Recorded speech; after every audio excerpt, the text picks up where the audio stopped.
సినీ నటి Madhavilatha social media వేదికగా bore నేర్చారు. జేసీ వ్యాఖ్యలు తన ఆత్మగౌరవాన్ని దెబ్బతీస్తుందన్నారు. ఎంత ప్రయత్నం చేస్తున్నా ఆ బాధ నుంచి బయటకు రాలేకపోతున్నా అన్నారు. వాపోయారు. నేను మనిషినే కదా, నేను పడే బాధను చెప్పుకోవడానికి పదాలు కూడా లేవు అని తన ఆవేదనను చెప్పుకుంటూ కన్నీరు పెట్టుకున్నారు. మాధవీలత ప్రతి క్షణం వేదన అనుభవిస్తున్నానని, కోపం, నిరాశ, ఆవేదన, దుఃఖం అన్నీ ఒకేసారి తనను కుదిపేస్తున్నాయన్నారు.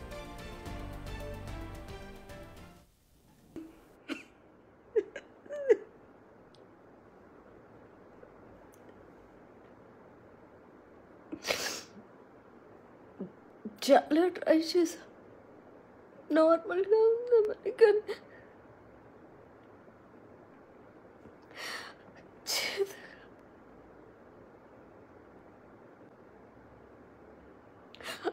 అవ్వట్లేదు.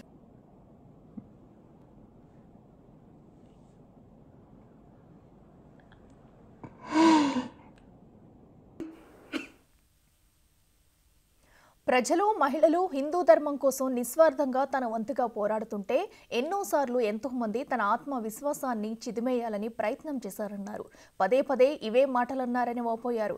రూపాయి తీసుకున్నది లేదని అన్నారు. ఎవరికి ద్రోహం, మోసం చేయకపోయినా కక్షగట్టి మాటలంటూనే ఉన్నారన్నారు.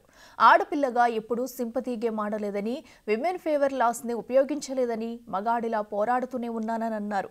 ఎన్ని కష్టాలైనా అధిగమిస్తా, నా ధైర్యాన్ని నేను కోల్పోనంటూ చెప్పుకొచ్చారు.